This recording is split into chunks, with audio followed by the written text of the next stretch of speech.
Cool. Morning, everyone. As we approach the 1,000-day anniversary of the Russia-Ukraine invasion, my original plan was actually to do kind of a retro of the last 2.5 years, but then after speaking to various people, including some of you here in the audience, we thought maybe that wouldn't be appropriate. So instead, I'm rather going to focus on one of the topics of that, which is Russia's disinformation campaigns. So I'm going to quickly do a quick high-level overview of Russia's disinformation activity in the last couple of years. Just a very quick introduction. I'm Jared. I head up security at Synthesis, help people adopt cloud, hopefully securely. In my free time, I help organize conferences like this, BSides, HexCon, as well as BSides Cape Town. And my research interests are really focused on cybersecurity topics that intersect with foreign policy and national security. So things like encryption, surveillance, privacy, disinformation, etc. And I'm also involved in policy advocacy on some of these issues. So after the fall of the Soviet Union in 1991, Russia has really tried to grow its influence in the former Soviet states, and then try to gain influence in those countries. So this includes Belarus, Moldova, Estonia, Latvia, Lithuania, and many other countries. And over the years, the Kremlin has really created this playbook of how they kind of go after these countries. So the Center for Strategic Studies and International Studies has put out this book, which you can go read if you want. It details this quite nicely. So as part of this playbook, Russia will try to pursue influence by both economic and political means. Economic influence is typically done with, trade and Russia's energy policy. What they will often do is put up blockades for both oil and gas to kind of get their way. And then they'll follow that up with political influence by kind of pressurizing governments to do what they want. And as part of that, they will also follow that up typically with information operations and disinformation. And this often leads to a cycle of corruption, and in some cases, things that lead to kind of state capture in some of the eastern countries inside of Europe. So as part of Russia's military doctrine, Russia's military has 5 kind of branches, and one of the core things is information operations. So what they really want to do is use information warfare to plant and spread false narratives to mislead, misdirect, and confuse people. And although this is the kind of doctrine for warfare, they use the same techniques when it comes to trying to influence the other countries, even though they might be not at war with that country. So if we look at some of the techniques that get used, satire and parody, that's kind of the kind of stock standard. But really where Russia kind of thrives is really around misleading content, fake content, imposter content, fabricated content, content that has false connections. So the content might say one thing, but then they'll try and incur a connection to something else, which is not actually true. And then they'll also manipulate genuine content as well. And as part of this, they've really embraced artificial intelligence. So there are multiple studies and reports out there of Russia's use of artificial intelligence, including OpenAI as well as other tools.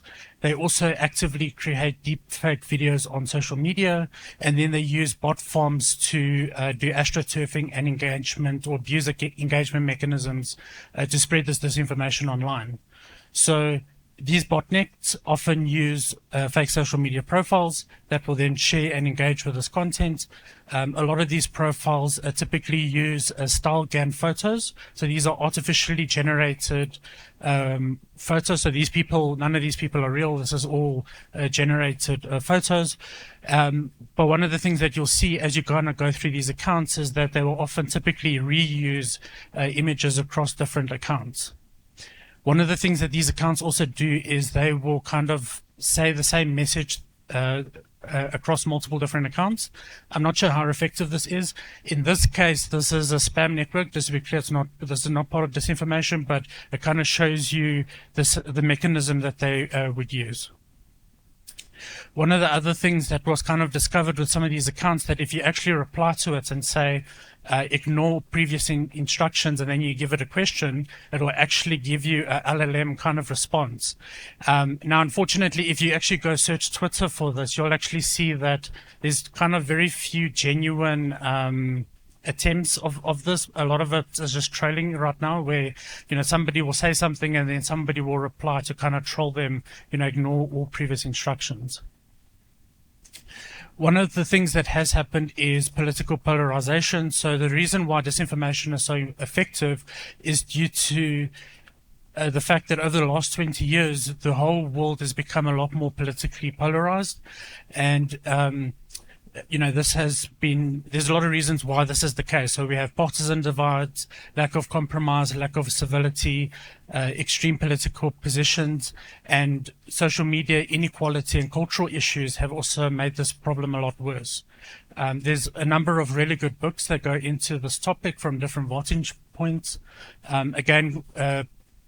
Political polarization is not a single cause thing. There's multiple things that lead to political polarization, but nonetheless, it's not good for nation building or for democracies.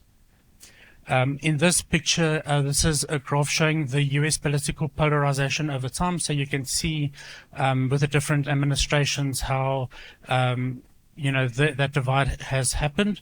And while a lot of the studies are focused on the US, this is definitely a global phenomenon.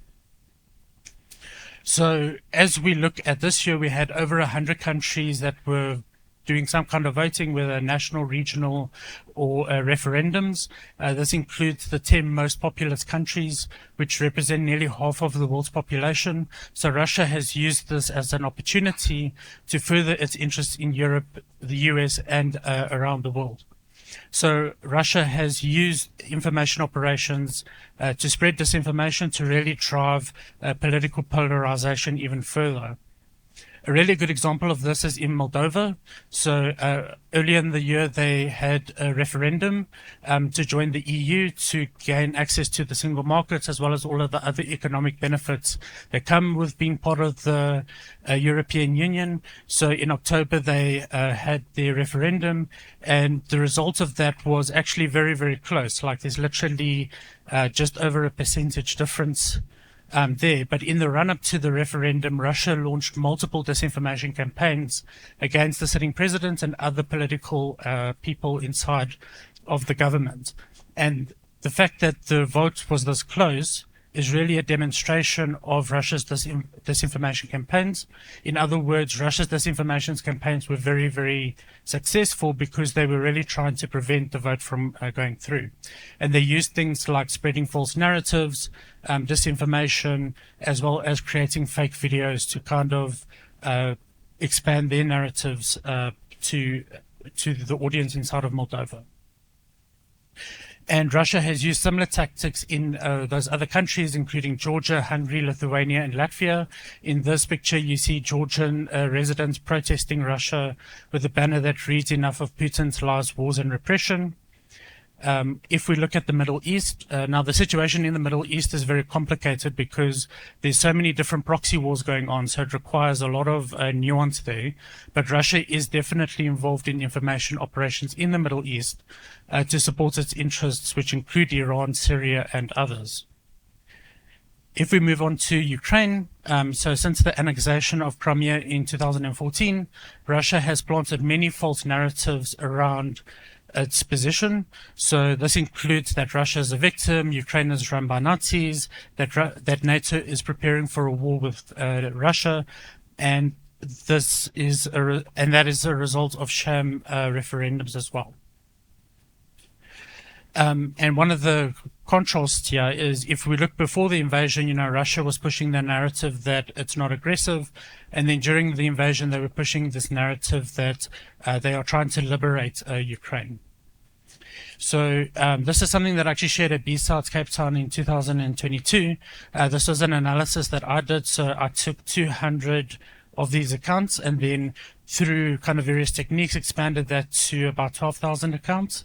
One of the problems that I had was I accidentally kept deleting my data because I overwrote it by not changing the file name in the outputs, which is a very silly thing to do.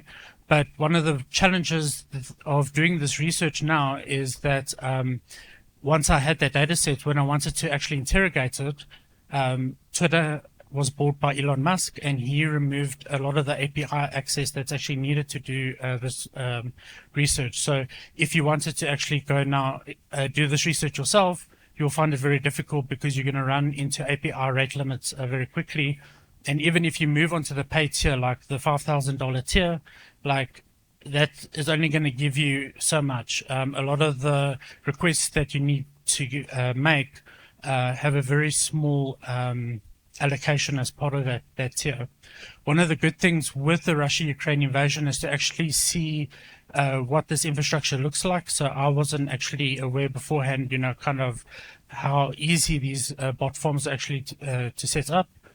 So in this video, this is one of the seized bot farms inside of Russia, and this really shows the scale of the disinformation campaign. So if we just wait a little while, you'll see literally hundreds, potentially thousands of SIM cards that are being used as part of this operation. And this is another one that was seized fairly recently. And one of the ways that Russia's disinformation has been combated is that a self-organized group of people calling themselves NAFO, which is a play on NATO, which is the North Atlantic Feelers Organization. And what they've been doing is they've been making memes with anthropomorphic Shiba Inu dogs to really kind of challenge Russia's disinformation. So what they'll do is when Russians complain on social media, they'll often reply with some of these memes, which make them quite angry. One of the other things that they've also been doing is whenever Russia has a misstep on the battlefield, for example, the liberation of Kherson, they'll make memes about it and then post it on social media, which has proven to be quite successful in countering Russia's narratives online. One of the other things that Ukraine has done is its transparency. So in this example, Russia has been using drones to drop munitions on the battlefield. So by doing so, they have created a successful military asymmetry from a spending perspective, where a drone that costs a couple of $100 can destroy a multi-million-dollar tank. After this, they've also moved on to kamikaze-style drones with remote detonators. And then eventually they kind of moved on to proximity detonation systems, where you have a $500 drone, destroying a $4 million tank. And one of the reasons why Ukraine posts these videos is not only for transparency, but it really helps counter Russia's narratives that they're doing very well on the battlefield, and that their weapon systems are superior. If we move on to the US, in the 2016 US elections, thanks to the Mueller report and others, we kind of know of the different campaigns that Russia launched to interfere with the US elections. So we have a really good understanding of the tactics and techniques used by Russia to spread disinformation online. In this example, you see these are all posts that were part of Russia's disinformation campaigns, all posted on Facebook. And after that, the US Justice Department charged multiple Russian nationals for election interference, as well as the hacking of the DNC. It's my understanding that some of these people are dead as part of the Russia-Ukraine invasion, but I can't get a good source on that one. In the 2020 elections, kind of the same thing happened that we saw in the 2016 elections, although it was more focused on Twitter. But one of the kind of big stories that kind of blew up was this whole thing around Hunter Biden's laptop, as well as the emails. And this was actually a Russian disinformation campaign that was then covered as truth by a lot of the US media. If we look at the previous year, Russia, again, has been very active in the US election interference. So the Justice Department has charged two RT employees, that's Russia Today, who set up a money laundering scheme to move money to the US through shell companies. And this money was paid was used to pay personalities to talk about Russia's talking points, like the war in Ukraine. And some of these celebrities or personalities earned up to $400,000 a month as part of the scheme. One of the other things that happened is the FBI seized a whole bunch of domains that were linked to these disinformation campaigns. And like, this is really just bad OPSEC. I mean, they create multiple accounts using the same domain. I mean, that's like, really. As part of this, there was a separate campaign as well that kind of created false content using authoritative sources like the Washington Post, Fox News, Wired, Medium, and others. So this is not the real site, but what they'll do is they'll link to this on social media, and somebody reading it on their phone might not realize that they are not on the correct site. There was actually a talk last year at BSides Cape Town, which really shows how easy it is to actually do this using artificial intelligence. What also happened is multiple fake videos were created that kind of went viral on social media. One of them was the fact that Haitians were kind of voting. Again, that was actually somebody that Russia paid. And then there was a kind of fake interview that was also set up to kind of create the fact that the elections weren't kind of authentic inside of Arizona. So when we look at fighting disinformation, to fight disinformation, researchers must have the ability to identify accounts, domains via publicly available API. And from that data, we can create graph networks, which can help with tracking down the assets, themes, and actors behind these disinformation campaigns. CrowdTangle was a platform that was created in 2011 to visualize what is going on Facebook. It was purchased by Facebook in 2016, and it was used extensively to fight disinformation. In August of this year, it was shut down, and there's no replacement for it. And researchers now have lost access to actually see what's going on social media. So, unfortunately, fighting disinformation is becoming harder and harder. And doing this kind of research at scale is proving to be incredibly difficult. If we look at Twitter has removed the state labels. They have put API access behind a paywall, as I spoke about earlier on. So if you want to do any kind of research like this, it's just cost prohibitive to even try thinking of doing that. And then you might say, okay, well, community notes is one thing that could help with disinformation. But some analysis that various groups have done have shown that when political figures in the US actually post things, this is very quickly assertive by Russian bots to kind of prevent those things from showing up on Twitter. So, yeah, that's kind of the state of where we are today. Is there any questions?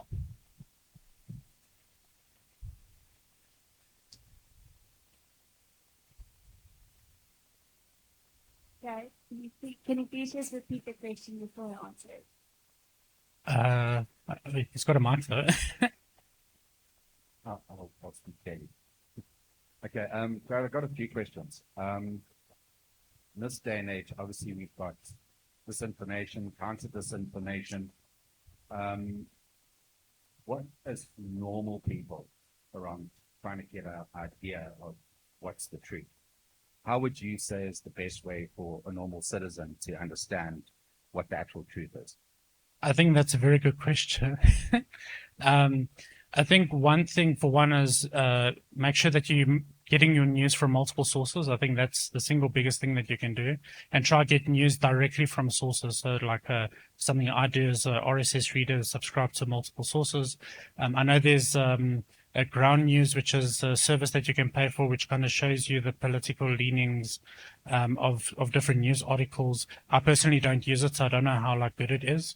But I think using multiple sources at the very least is kind of a good place to start.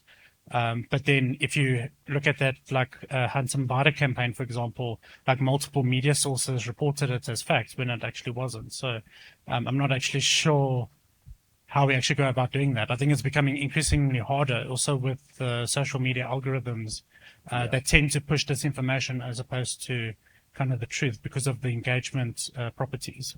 Yeah, I mean, not everyone has investor gates and skills like you or Ruloff would have in doing that. Which leads me to the second thing. Obviously, if you watch the news, you watch Fox, everyone's pro-Trump. You watch CNN, everyone's pro-Harris, for example. And somewhere you got to try find the intermediate spot. In terms of sort of citizen journalism and independent journalism, like on Medium, what have you, is there a space for them in Daily Wire? And how accurate are those guys? So I don't know about accuracy, I would say, but I would say I think there's definitely a place for citizen journalism. I mean, I follow a lot of people. There's reporting, that, especially in cybersecurity, for example, where you have incident responders doing stuff that you wouldn't read about in kind of the news. So I think building up that following is probably important. So I definitely think there is a place for them. Cool. Thank you. Oh. Thank you so much. Any other questions? I think. Great.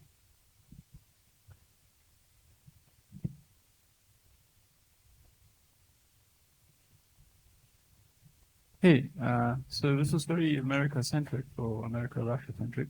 Have you seen anything like this in South Africa, where people are being trained to sway, opinions using social media specifically for South Africa? Yeah, so I don't focus on kind of South Africa, but there have been talks previously. Rulof, for example, has done a few talks around campaigns that he's actually researched inside of South Africa.